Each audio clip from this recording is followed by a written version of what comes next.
Assalamualaikum warahmatullahi wabarakatuh teman-teman semuanya. Perkenalkan, saya Gatri Yolanda, NIM 18631137, jurusan Biologi, Prodi Pendidikan Biologi. Saya dari Universitas Negeri Padang. Nah, di video kali ini kita akan membahas tentang apa itu fotosintesis dan bagaimana proses terjadinya fotosintesis dan juga faktor-faktor penyebab terjadinya fotosintesis tersebut.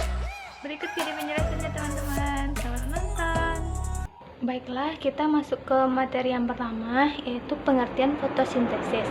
Yang mana fotosintesis ini yaitu peristiwa sintesis atau penyusunan zat organik yang terdiri dari gula, dari zat anorganik yang terdiri dari air dan karbon dioksida dengan bantuan energi cahaya atau foton matahari. Nah, dalam fotosintesis ini dihasilkan glukosa atau karbohidrat dan oksigen. Karbohidrat inilah yang menjadi nutrisi bagi tumbuhan. Karbohidrat digunakan sebagai sumber energi dan bahan untuk membuat senyawa lain yang dibutuhkan tumbuhan. Sebagian dari karbohidrat ini disimpan sebagai cadangan makanan jika tumbuhan dimakan hewan atau manusia, maka terjadi perpindahan energi dari energi matahari menjadi energi kimia dalam tumbuhan, kemudian berpindah ke tubuh hewan atau manusia. Baiklah, sekarang kita masuk ke materi selanjutnya, yaitu proses fotosintesis, yang mana tumbuhan bersifat autotrof. Autotrof artinya dapat mensintesis makanan langsung dari senyawa anorganik. Tumbuhan menggunakan karbon dioksida dan air untuk menghasilkan gula dan oksigen yang diperlukan sebagai makanannya. Energi untuk menjalankan proses ini berasal dari fotosintesis. Nah, proses fotosintesis merupakan proses mengolah bahan yang sederhana menjadi bahan yang kompleks dengan menggunakan bantuan dari cahaya. Bahan sederhana yang digunakan oleh tumbuhan untuk fotosintesis adalah karbon dioksida dan air. Tumbuhan umumnya mendapat karbon dioksida dari udara dan mendapatkan air dari tanah. Karbon dioksida diubah menjadi gula. Hasil sampingan proses ini adalah gas oksigen. Proses atau reaksi ini sangat memerlukan energi yang secara alami didapat dari cahaya matahari. Energi dari cahaya matahari itu diserap dari klorofil yang terdapat pada tumbuhan. Sebenarnya, proses fotosintesis bukanlah reaksi tunggal, melainkan terdiri dari beberapa tahap reaksi yang kompleks. Reaksi tersebut dapat menghasilkan oksigen dan glukosa. Glukosa tersebut dapat digunakan untuk membentuk senyawa organik lain seperti selulosa dan dapat pula digunakan sebagai bahan bakar. Proses ini berlangsung melalui respirasi seluler yang terjadi baik pada hewan maupun pada tumbuhan. Baiklah, materi selanjutnya yaitu tahap-tahap fotosintesis, yang mana pada tahap-tahap fotosintesis ini ada dua, yaitu reaksi terang dan juga reaksi gelap. Nah, pada reaksi terang berlangsung di dalam membran tilakoid di grana. Grana adalah struktur bentukan membran tilakoid yang terbentuk dalam stroma, yaitu salah satu ruangan dalam kloroplas. Di dalam grana terdapat klorofil, yaitu pigmen yang berperan dalam proses fotosintesis.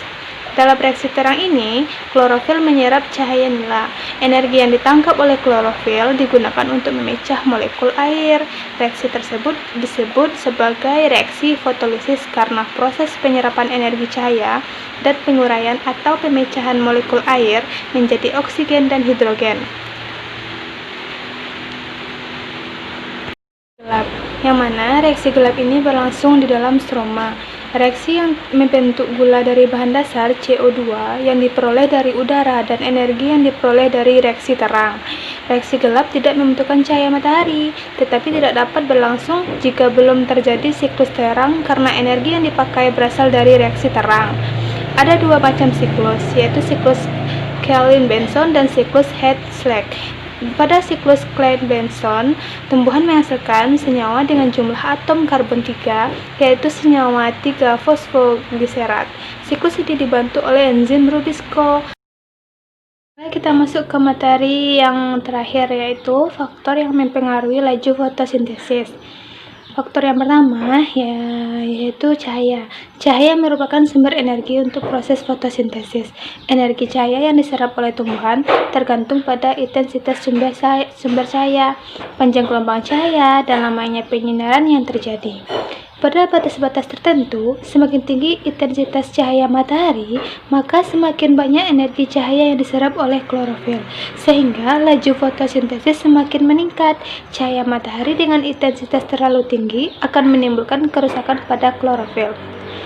Yang kedua, yaitu kadar air. Kekurangan air atau kekeringan dapat menyebabkan stomata atau mulut daun menjadi tertutup dan dapat menghambat penyerapan karbon dioksida sehingga mengurangi laju proses fotosintesis. Selanjutnya yaitu konsentrasi karbon dioksida, yang mana laju fotosintesis akan dapat ditingkatkan dengan meningkatkan CO2 atau karbon dioksida udara. Semakin banyak CO2, maka semakin baiklah proses fotosintesis. Namun, kadar karbon dioksida yang terlalu tinggi dapat meracuni atau menyebabkan stomata tertutup, sehingga laju fotosintesis menjadi terhambat. Untuk itu, kenaikan karbon dioksida atau CO2 harus disesuaikan dengan intensitas cahaya. Jika konsentrasi karbon dioksida tidak mencukupi, laju fotosintesis akan turun. Apabila konsentrasi karbon dioksida ditingkatkan pelan-pelan, maka laju fotosintesis akan meningkat hingga pada tingkat tertentu. Nah, selanjutnya yaitu suhu. Suhu mempengaruhi kerja enzim untuk fotosintesis. Bila suhu naik 100, kerja enzim meningkat 2 kali lipat. Hal ini menjadi pada suhu tertentu. Bila suhu terlalu tinggi, justru merusak enzim. Kebanyakan tumbuhan mengadakan fotosintesis dengan baik pada kisaran suhu. Yang selanjutnya yaitu oksigen, yang mana kenaikan kadar oksigen dapat menghambat fotosintesis karena oksigen merupakan komponen untuk respirasi. Oksigen akan bersaing dengan karbon dioksida untuk mendapat hidrogen. Selanjutnya yaitu kandungan klorofil. Kandungan klorofil dari setiap tumbuhan berbeda-beda. Untuk membedakannya dapat dilihat dari pada warna daun yang menguning atau berwarna kekuningan, berarti kadar klorofilnya relatif masih sangat kurang. Sebaliknya, jika daun berwarna hijau, maka daun tersebut memiliki kadar klorofil yang relatif tinggi. Nah, selanjutnya yaitu kadar fotosintat atau hasil fotosintesis. Jika kadar fotosintat seperti gula berkurang, laju fotosintesis akan naik. Bila kadar fotosintat bertambah atau bahkan sampai jenuh, laju fotosintesis akan berkurang. Nah, selanjutnya yaitu tahap pertumbuhan. Pada saat masih kecambah, tumbuhan lebih rajin fotosintesis daripada yang sudah besar, karena yang sedang tumbuh butuh banyak energi untuk tumbuh membesar. Penelitian menunjukkan bahwa laju fotosintesis jauh lebih tinggi pada tumbuhan yang sedang berkecambah ketimbang tumbuhan dewasa. Baiklah, sekian dari video penjelasan saya. Saya ucapkan terima kasih apabila ada yang salah. Teman-teman semua harap berikan kritik dan sarannya ya. Terima kasih. Wassalamualaikum warahmatullahi wabarakatuh, teman-teman.